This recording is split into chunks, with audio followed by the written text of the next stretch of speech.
ನಮಸ್ಕಾರ. ಇವತ್ತು ಬಹಳ ಬಹಳ ಇಂಟ್ರೆಸ್ಟಿಂಗ್ ವಿಡಿಯೋ ಮಾಡಿದ್ದೇವೆ. ದಯವಿಟ್ಟು ಎಲ್ಲರೂ ನೋಡಿ, ಕೊನೆಯವರೆಗೂ ನೋಡಿ ಮತ್ತು ನಿಮ್ಮ ಎಲ್ಲ ಸ್ನೇಹಿತರಿಗೂ ಇದನ್ನ ಫಾರ್ವರ್ಡ್ ಮಾಡಿ. ನೀವು ನಮ್ಮ ಚಾನೆಲ್ ಮೆಂಬರ್ ಅಲ್ಲ ಅಂತಂದ್ರೆ ಇದೀಗ ಸಮಯ ಸಬ್ಸ್ಕ್ರಿಪ್ಷನ್ ಬಟನ್ ಬೆಲ್ ಐಕಾನ್ ಒತ್ತಿ. ಮತ್ತೆ ವಿಡಿಯೋ ಚೆನ್ನಾಗಿದೆ ಅಂತ ಕಂಡ್ಬಂದ್ರೆ ಲೈಕ್ ಬಟನ್ ಒತ್ತೋದನ್ನ ಮರಿಬೇಡಿ. ಮತ್ತೆ ಚಾಟ್ ಬಾಕ್ಸ್ ನಲ್ಲಿ ಗುಡ್ ಅಂತಾನೂ ಹಾಕಿ. ವಿಷಯ, ನನ್ನ ಪೋರ್ಟ್ಫೋಲಿಯೋ ನೋಡಿ ನಿಮ್ಮ ಸಲಹೆ ಕೊಡಿ, ಎಲ್ಲರೂ ತಪ್ಪದೆ ನೋಡಿ. ಯಾರೋ ಒಬ್ಬ ಹೂಡಿಕೆದಾರರು ನಮಗೆ ಇಮೇಲ್ ಕಳಿಸಿದ್ದಾರೆ, ಅದನ್ನು ನಿಮ್ಮ ಮುಂದೆ ಇಡ್ತಾ ಇದ್ದೀನಿ. ಸರ್, ನನ್ನ ಸ್ಟಾಕ್ಸ್ ಎಲ್ಲಾ ಶೇರ್ನಲ್ಲಿ ಸೇಮ್ ಅಮೌಂಟ್ ಹಾಕಿದ್ದೇನೆ.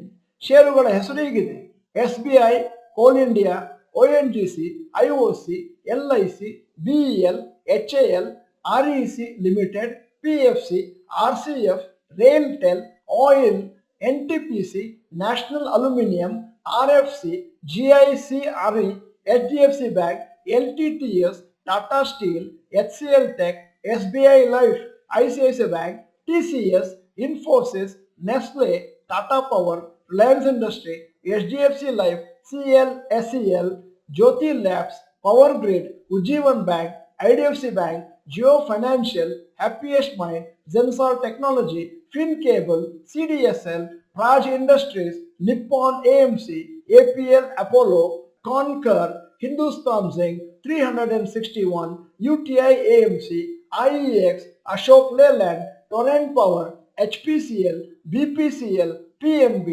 ಜಿಲ್ಸ್, ಪ್ಯಾನ್ ಬ್ಯಾಂಕ್. ಎಷ್ಟು ಸ್ಟಾಕ್ಸ್ ಇದೆ, ಇದರಲ್ಲಿ ನೆಗೆಟಿವ್ ಅಂದರೆ ಹೇಳಿ, ಪ್ಲಸ್ ಫ್ಯೂಚರ್ ನಲ್ಲಿ ಯಾವುದು ಅಂತ ಹೇಳಿ. SGB, EDE, ETF, EDE, equity, ಡೆಲ್ಟ್, gilt, government securities, global ETF, gold ETF, silver ETF, mutual fund, EDE ಮತ್ತು ಈಕ್ವಿಟಿ, ಡೆಟ್, ಜಿಲ್ಡ್, ಗೋಲ್ಡ್ ಇತ್ಯಾದಿ. ಇಷ್ಟು ನನ್ನ ಪೋರ್ಟ್ಫೋಲಿಯೋ ಇದೆ ಸರ್. ಇವತ್ತಿನ ಈ ಪ್ರಶ್ನೆಗೆ ನಮ್ಮ ಸಲಹೆ ಹೇಗಿದೆ, ಆದರೆ ಕೊನೆಯಲ್ಲಿ ನಿಮ್ಮ ಸಲಹೆಯನ್ನು ಕೊಡೋದನ್ನ ಮರಿಲೇಬೇಡಿ. ಮೊದಲನೇದ್ದು, ನಾವು ಯಾರ ಪೋರ್ಟ್ಫೋಲಿಯೋನು ಕೂಡ ಅನಲೈಸ್ ಮಾಡೋದಿಲ್ಲ. ಯಾಕಂದ್ರೆ ಸರ್ಕಾರ ನಮಗೆ ಅಂತಹ ಒಂದು ಪರ್ಮಿಷನ್ ಅನ್ನು ಕೊಟ್ಟಿಲ್ಲ. ನಾವು ಕೇವಲ ಷೇರು ಮಾರುಕಟ್ಟೆ ಬಗೆಗೆ ಎಜುಕೇಶನಲ್ ಕೋರ್ಸಸ್ ಅನ್ನು ಮಾಡ್ತಾ ಇದ್ದೇವೆ.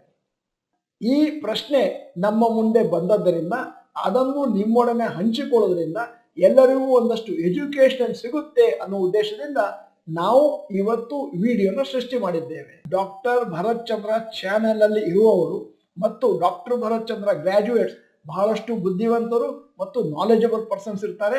ಹಿಂದಿನ ದಿನಗಳಲ್ಲಿ ಅವರು ಕೊಟ್ಟ ಉತ್ತರಗಳನ್ನು ನೋಡಿ ನಾನು ಈ ರೀತಿ ಹೇಳ್ತಾ ಇದ್ದೇನೆ. ದಯವಿಟ್ಟು ಎಲ್ಲರೂ ಕೂಡ ನಿಮ್ಮ ಸಲಹೆಗಳನ್ನು ಟೈಪ್ ಮಾಡಿ. ಎಷ್ಟು ಜನ ಸಲಹೆ ಕಳಿಸ್ತಿರೋ ಅಷ್ಟು ಒಳ್ಳೆಯದು. ಮತ್ತು ಬೇರೆಯವರು ಕೊಟ್ಟ ಸಲಹೆಗಳನ್ನು ದಯವಿಟ್ಟು ಓದಿ ಅಂತಲೂ ನಿಮಗೆ ನಾನು ಸಲಹೆ ಕೊಡ್ತಾ ಇದ್ದೇನೆ. ಕನಿಷ್ಠ ಪಕ್ಷ 1 ರಿಂದ 3 ವಾಕ್ಯಗಳನ್ನಾದರೂ ನೀವು ಟೈಪ್ ಮಾಡಬೇಕು ಅನ್ನುವಂಥದ್ದು ನನ್ನ ಆಶಯ.